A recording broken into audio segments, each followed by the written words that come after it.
Hello friends, welcome back to our channel JDS diary. இன்றைக்கி நம்ம வீடியோவில் என்ன பார்க்க போகிறோம்னா, காலிஃப்ளவர் அண்ட் முட்டை வச்சு ஒரு சூப்பரான காலிஃப்ளவர் பொரியல் தான் பார்க்க போகிறோம். இது ரொம்ப ரொம்ப ஈஸி அண்ட் 15 மினிட்ஸில் நம்ம வந்து மேக் பண்ணிடலாம். அண்ட் குழந்தைங்களும் இதை வந்து ரொம்பவே விரும்பி சாப்பிடுவாங்க. சூப்பரான பொரியல். வாங்க வீடியோக்குள்ளே போகலாம். அதுக்கு ஃபஸ்ட்டு காலிஃப்ளவரை இந்த மாதிரி கட் பண்ணி குட்டி குட்டியாக இது பண்ணி நம்ம வந்து அலசிக்கலாம். நல்லா தண்ணியில் போட்டு அலசி தனியாக எடுத்து வச்சுக்கலாம்.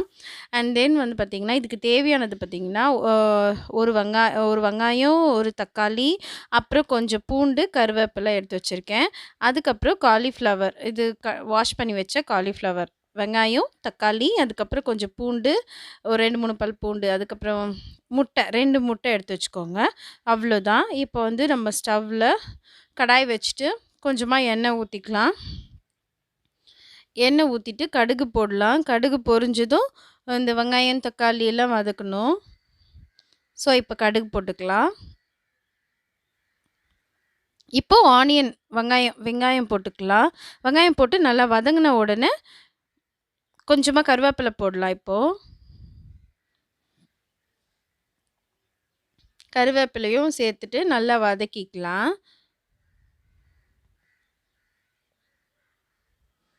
இந்த வெங்காயமும் கருவேப்பிலையும் நல்லா வதங்கின உடனே நம்ம இப்போ தக்காளி ஆட் பண்ணிக்கலாம்.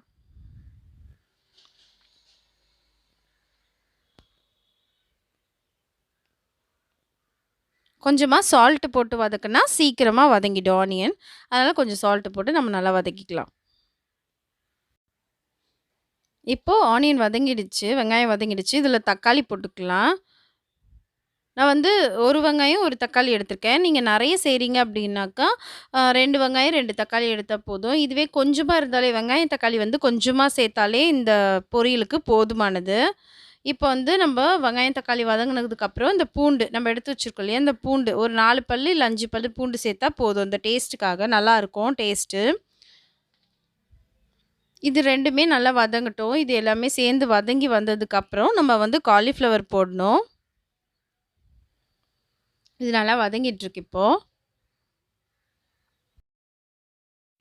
இப்போ நம்ம இதில காலிஃப்ளவர சேர்த்துக்கலாம். காலிஃப்ளவர சேர்த்து நல்லா வதக்கி விடணும்.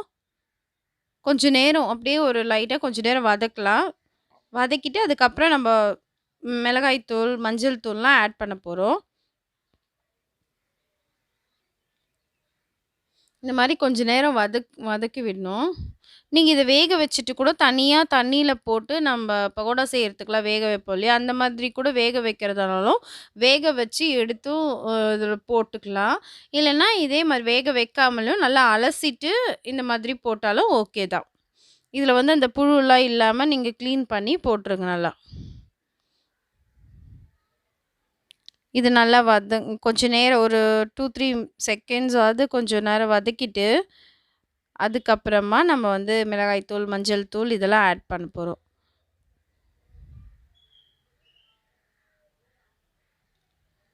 கொஞ்சமா மஞ்சள் தூள்.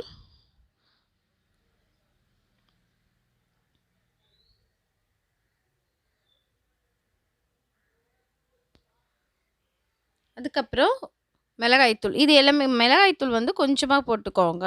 காரத்துக்கு ஏத்த மாரி போட்டுக்கோங்க. ரொம்ப காரம் வேணாம். கொஞ்சமா லைட்டா போட்டாவே போதும். நான் 1 1/2 ஸ்பூன் சேர்த்துருக்கேன். இது கொஞ்சம் காலிஃப்ளவர் தான் 1 1/2 ஸ்பூன் சேர்த்துருக்கேன். நீங்க காரத்துக்கு ஏத்த மாரி கம்மியாவே போட்டுக்கோங்க.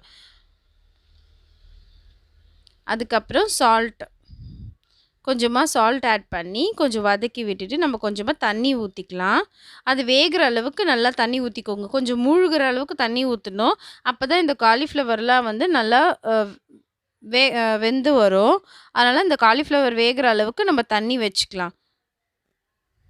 தண்ணி வச்சுட்டு நல்லா மிக்ஸ் பண்ணி விட்டுருங்க.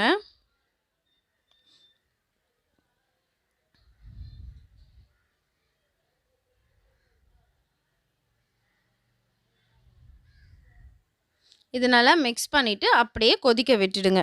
இது அப்படியே டிஸ்டர்ப் பண்ணாம விட்டுட்டீங்கன்னா, கொஞ்ச நேரத்தில தண்ணி கொஞ்சமா கம்மியானதுக்கப்புறம், நாம வந்து இது பண்ணிக்கலாம். இது இன்னும் கொஞ்சம் கூட தண்ணி ஊத்தி நல்லா இது பண்ணணும்.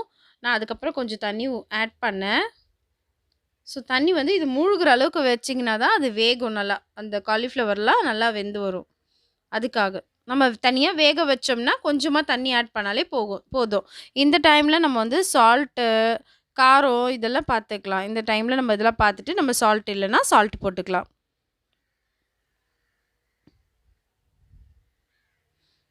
இது இப்படியே நம்ம வந்து நல்லா மிக்ஸ் பண்ணி விட்டுட்டு வேக வச்சுக்கலாம். அண்ட் இப்ப பார்த்தீங்கன்னா, கொஞ்சம் நல்லா வந்து கொஞ்சம் லைட்டா தண்ணி கம்மியாயி நல்லா கொதிக்க ஆரம்பிச்சிருக்கு. இது வேக ஆரம்பிச்சிருக்கு நல்லா. அண்ட் இப்போ வந்து நம்ம கொஞ்சம் கிளறி விட்டுக்கலாம். கொஞ்சம் கிளறி விட்டோம்னா, அந்த இதெல்லாம் இன்னும் கொஞ்சம் நல்லா மேல இருக்கிறதெல்லாம் அடியில போயிட்டு நல்லா இன்னும் வேகும். ஸோ கிளறி விட்டுக்கலாம் நல்லா. இது வந்து நீங்க பொடி பொடியா வேணும்னாலும் நல்லா உடைச்சு உடைச்சு இது பண்ணிக்கலாம். இல்ல பெருசு பெருசா வேணும்னாலும் நீங்க பண்ணிக்கலாம். அப்படியே காலிஃப்ளவர் வந்து அப்படியே நம்ப இது பண்ணாலும் நல்லாயிருக்கும். அண்ட் இந்த மாரி எனக்கு வந்து பொடி பொடியா ஒரு பொரியல் மாரி, முட்டை பொரியல் மாரி செய்றேன். அதனால நான் இந்த மாதிரி பண்ணிக்கிறேன். நெக்ஸ்ட் வந்து பார்த்தீங்கன்னா, நல்லா தண்ணி கம்மியானதும், இப்போ முட்டை உடைச்சு ஊத்தணும். ஸோ முட்டை எடுத்து வச்சுக்கோங்க இந்த ஸ்டேஜ்ல. இதுக்கு நான் வந்து 2 முட்டை போட்டிருக்கேன். உங்களுக்கு 1 முட்டை வேணும்னாலும் நீங்க ஆட் பண்ணிக்கலாம். இதுக்கு வந்து கம்மியானது தான். அதனால நான் 2 முட்டை ஆட் பண்ணியிருக்கேன்.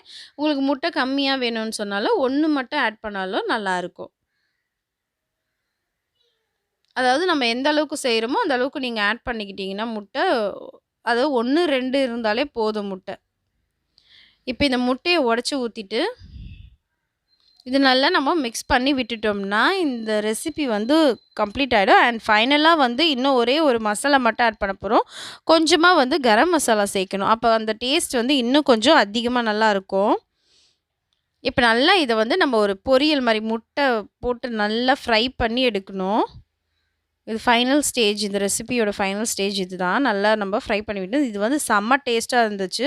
சாப்பிட்றதுக்கு வந்து ரொம்பவே சூப்பரா இருக்கும் இது.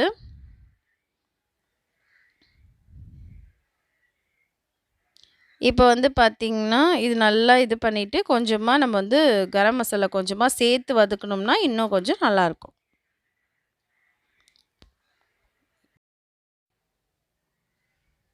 இப்ப இந்த மாரி ஸ்டேஜ்ல நீங்க கொஞ்சமா கரம் மசாலா ஆட் பண்ணிட்டு, லைட்டா கொஞ்சமா ஆட் பண்ணிட்டு, நீங்க நல்லா இத வந்து நல்லா முட்டை பொரியல் மாரி நம்ம ஃப்ரை பண்ணிக்கலாம்.